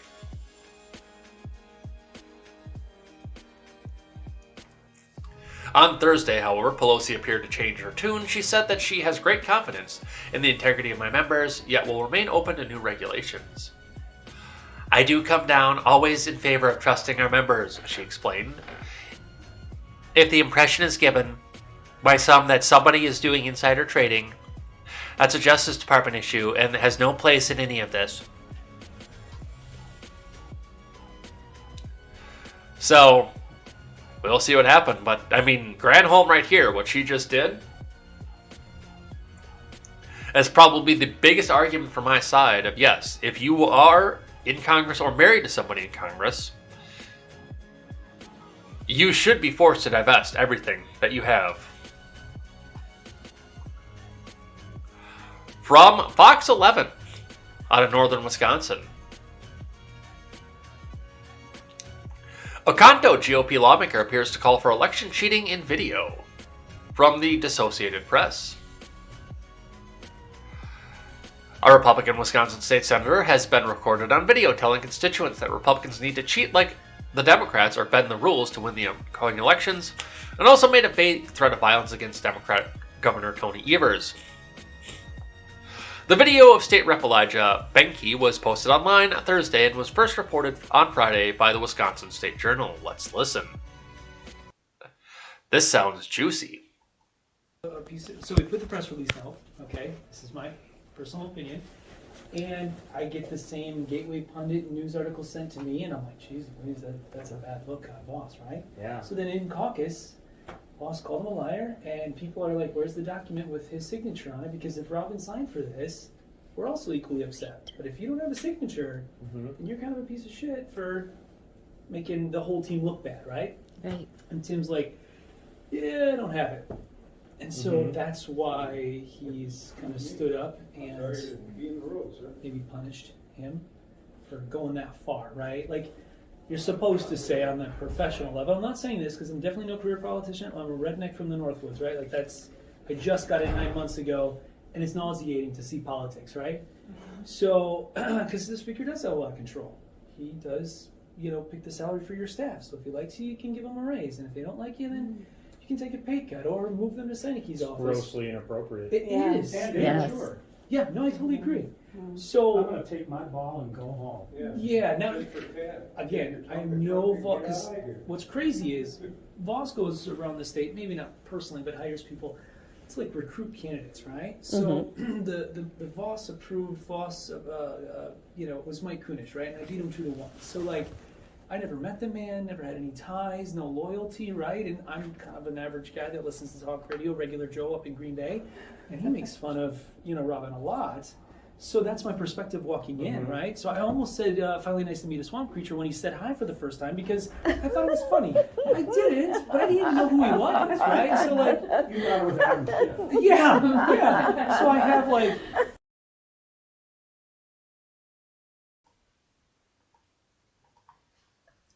And it doesn't appear that we're going to get into any, the big ones up on the video. This is a full 26-minute video in the wine-ranging 25-minute video, which appears to have been taken secretly by visitors to Benke's office. He disparages Republican Assembly Speaker Robin Voss, which is not hard to do, by the way. Robin Voss is an idiot. As a swamp creature, and supports the debunked conspiracy theories about the 2020 election, because Fox 11 News has got to say that. He also says if he ever sees Evers in person, he is going to punch him. Yeah, that sounds like an Encanto thing to do. This is rural northern Wisconsin, moving towards the Upper Peninsula up above Green Bay. And yeah, I'm not surprised by any of this. So that's happening in my neck of the woods. From ABC News, anti-abortion protesters optimistic at March for Life in D.C. From Ashraf Khalil, Kevin Freaking, Paul J. Weber, and Emily Wagster Pettis of the Associated Press. The annual anti-abortion rally in the nation's capital sounded more like a victory celebration as speakers expressed a growing sense of optimism that their long-sought goal, a sweeping rollback of abortion rights in America, was finally in reach. Thousands of protesters rallied on the bitter cold Friday and marched to the Supreme Court, which was indicated it will allow states to impose tighter restrictions on abortion with a ruling in the coming months and possibly overturn the landmark 73 Roe v. Wade decision that affirmed the constitutional right to an abortion. It just doesn't feel real. There's so much hope and vibrancy and happiness and joy at this thing, said Jordan Moorman of Cincinnati. I really do believe that we're in a post-Roe generation. The annual March for Life rally, held one day before the 49th anniversary of the Roe decision, took place amid a COVID-19 surge that limited turnout at the National Mall. Some abortion opponents posted on the event's Facebook page that they would not attend because of vaccine mandates for people going to restaurants and other places in the District of Columbia. Still, the rally drew a crowd of thousands with heavy contingent of young people and students bussed in by schools and church groups. The mood was overwhelmingly upbeat, with many treating the end of Roe v. Wade as inevitable. President Biden and Vice President Harris, in a statement released Saturday, said the right established under Roe is under assault as never before, and they said they were committed to ensuring that this country is not pushed backwards on women's equality. We must We must ensure that our daughters and granddaughters have the same fundamental rights that their mothers and grandmothers fought for, and won on this day 49 years ago. They said, well, if their mothers and grandmothers take advantage of those rights, then they won't have daughters and granddaughters. I hate to say it. On Friday, Jeannie Mancini, president of the March for Life Education and Defense Fund, told the crowd that Roe was not settled law, and we're hoping and praying that this year, 2022, will bring historic changes for life. There's another one out there. I'll have to notate it for tomorrow, but I know that there were notifications on my Twitter for it because I retweeted it back out. I guess there was a lawmaker out there that made a law that says, okay, well, if a man gets a woman pregnant, then he becomes financially responsible for her and the baby. I'm like, your terms are acceptable. No, we want this to happen. We don't want guys to go in there and stick that there and let that go there unless they're ready to go financially support the mother and the child. I know one person commented back, well, I don't agree with financially supporting the mother. Why? He felt strongly enough to financially support her when he wanted to stick it into her. Now that they're going to have a kid together, yeah, he definitely should be taking care of her as well. But that is the news for the March for Life. From Newsweek, 2 states aiming to adopt self-defense law named after Kyle Rittenhouse. From Megan Roos.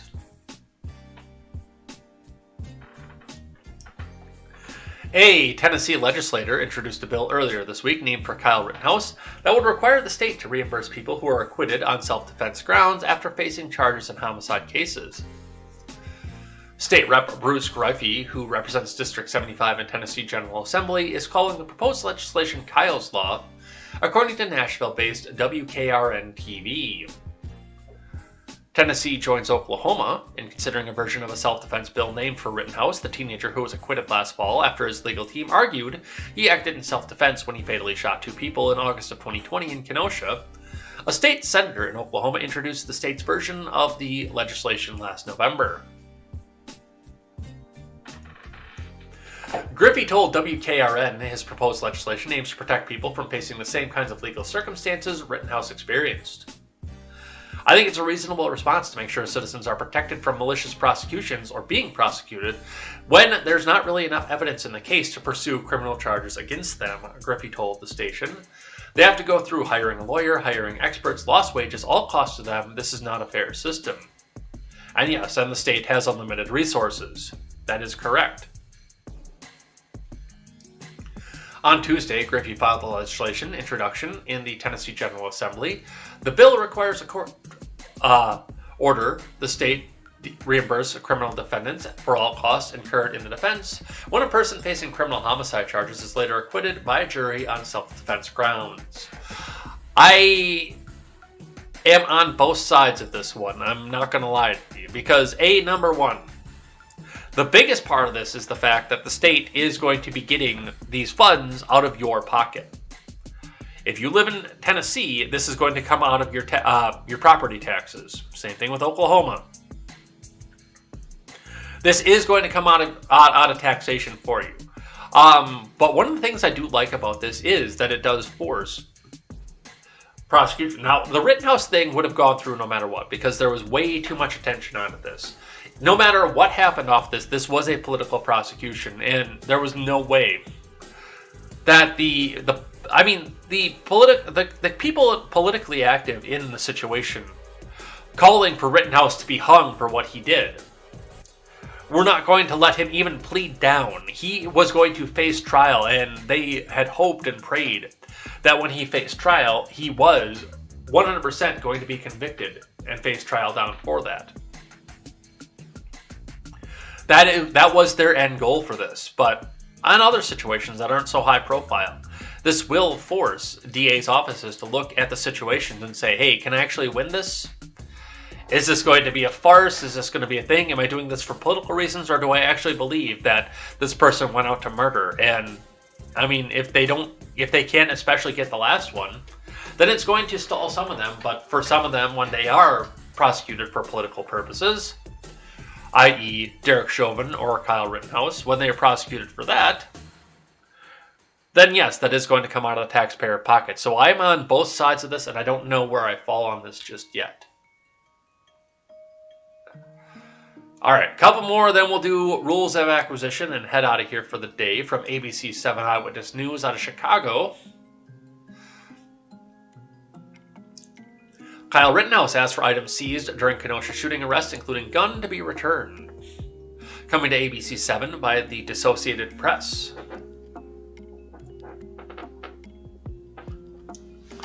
Kyle Rittenhouse, the Illinois man acquitted of fatally shooting 2 men and wounding a third during a street protest in Kenosha, is seeking the return of the gun and other property that police seized after his arrest. Rittenhouse's attorney, Mark Richards, filed the paperwork with Kenosha County Circuit Court on Wednesday seeking the return of the items, explaining that Rittenhouse wants the AR-style rifle back so it can be destroyed. The Kenosha News reported he also wants the clothing he was wearing the night of the shootings returned. Law enforcement has had the gun since the day after Rittenhouse shot 3 men, 2 of them fatally, on August 25, 2020, during a night of protests and unrest in the southeast Wisconsin city of Kenosha over the shooting of black man Jacob Blake by a white police officer. Rittenhouse turned himself into police in his then hometown of Antioch. Within hours of shooting, in November, the 19-year-old was found guilty on all charges related to the shooting deaths of found not guilty, rather, on all charges related to the shooting deaths of Rosenbaum and Huber, and the wounding of Gage Grosskreutz. Conservatives and gun rights advocates rallied around Rittenhouse in the days after his arrest, saying he was defending Kenosha from far-left militants. Others painted him as a trigger-happy vigilante. Rittenhouse family spokesman David Hancock said Thursday that Rittenhouse wants to destroy the rifle and plans to throw out his clothing so no one can use any of it to celebrate the shootings. At the end of the day, 2 people did lose their lives, period, Hancock said. That weapon was involved in that. The weapon doesn't belong on a mantle, it doesn't belong in a museum, it belongs where Kyle wants it, and Kyle wants it destroyed. There's plenty of people who would like to hold these items up. On both sides, there's nothing, that's nothing Kyle is interested in. Rittenhouse said he went to Kenosha to protect property from rioters, and he acted in self-defense after he came under attack and feared for his life. Prosecutors portrayed Rittenhouse as a wannabe soldier who had gone looking for trouble, while his supporters regarded him as the patriot who took a stand against lawlessness. The gun was purchased by Dominic Black for Rittenhouse, who was 17 at the time and unable to legally buy a gun, and was to become the legal property of Rittenhouse on his 18th birthday, which was January 3rd, 2021, the motion stated. So, some stuff moving off of this. I can't believe that he hasn't got his property back. He should have at this point. I mean, that should have been long, long ago. But look to the state of Wisconsin. I'm sure that they're ready to look at this and hold this up as a trophy and say, hey, we have the gun! Alright, and the last one that we have here came to us via the Discord. If you have any articles that you want looked into here, put them into the Discord and we'll decide what happens and where they go and how they get treated. I can't promise I can put everything onto there, but especially if it comes from non-green check verified sources, I can't verify by green check. But this one comes to us from AOL, and I wanted to talk just a bit about that. Chinese rare earth minerals are a national security risk, Senator Mark Kelly says, from Akiko Fujita. The Biden admin's push to reduce U.S. reliance on Chinese imports has renewed domestic efforts to produce rare earth minerals critical to the production of electric vehicles and electronics. A new bipartisan Senate bill is aiming to accelerate the timeline by banning defense contractors from sourcing those materials in the first place. In an interview with Yahoo Finance, the bill's co-sponsor, Mark Kelly, called Chinese rare earth minerals a national security risk and urged the Pentagon to act quickly to eliminate the metals from the military's weapons systems. We've got to stop relying on Chinese rare earths in our defense industry. It's a national security risk to us. If China decided to cut us off, these rare earth minerals right now, they would have a serious impact on our national defense, Kelly said, so this requires that the DoD and the Department of Interior work together to build a stockpile of rare earth minerals, which I know that we were getting from Afghanistan when we were still there. The bill marks the latest U.S. attempt to break China's near monopoly on a group of 17 metals that are crucial to the development of everything from smart electronic devices to wind turbines. The country controls nearly 80% of rare earths imports, according to the data from the U.S. Geological Survey. while the U.S. claims that just one rare earth mine has no capability to process the minerals. Last month, China moved to strengthen its hold on the market by consolidating key producers within new conglomerates to double down on the development of mines in China.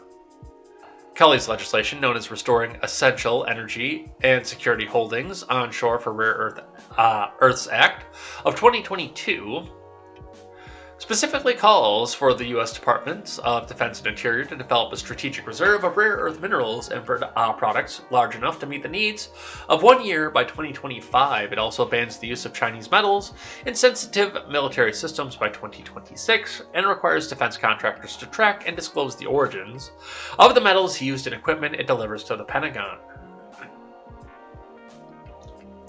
This sets the parameters to put the U.S. in a position that we have to choose to do this. We build a stockpile, defense contractors will have access to it, and we'll build a supply chain of rare earths that we need, Kelly said.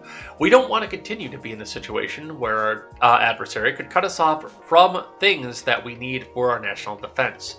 Dude, anything that we've depended on China for the last 50 years has been a national security risk. Anything. Food, sending chicken. Killing chickens in this country, sending the chickens over to China to get processed into patties, and then brought back over here. That's a national security risk. The N95s, the KN95 masks, that's a national security risk. The vaccines, all the medical equipment that we've done over there. It's not just the rare earth minerals. But importers in Congress get big kickbacks from sending a lot of these jobs and a lot of these imports over to China.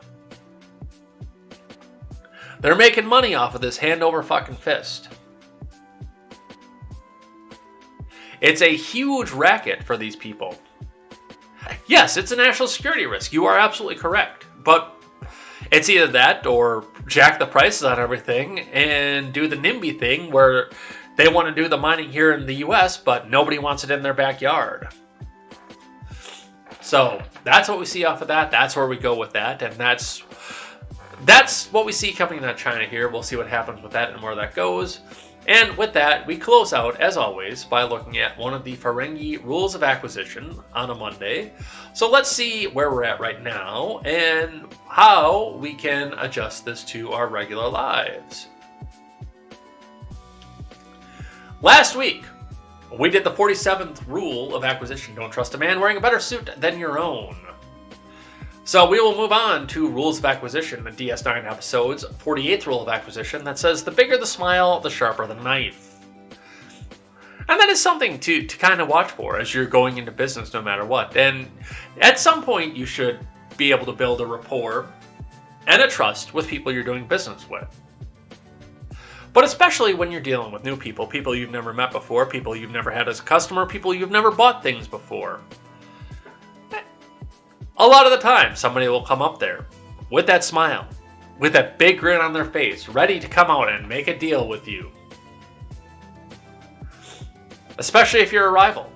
But even if you're not a rival, they're right there. They're ready to make the deal, to make everything look happy, look fun, and look like it's something that you want to participate in. But the bigger that smile, sometimes it is the sharper the knife off of this, and that's something to watch back, because with that smile, they'll come out here and sell you the moon on a stick, and then turn around and stab you in the back for that. So you do have to watch where you're doing business with, who you're doing business with, and whether or not that person actually does have your best interests in heart, or whether they're looking to eliminate a rival or a potential rival, essentially, is where we're going with that. So that's what we see. Watch who it is that you do business with. Make sure you do your research on the business, not just the business, but the person that's going to come forward and be the salesman. And make sure this is a person that you can allow into your place of business to do the services that you need to have done. And with that, let's head out of here for the morning.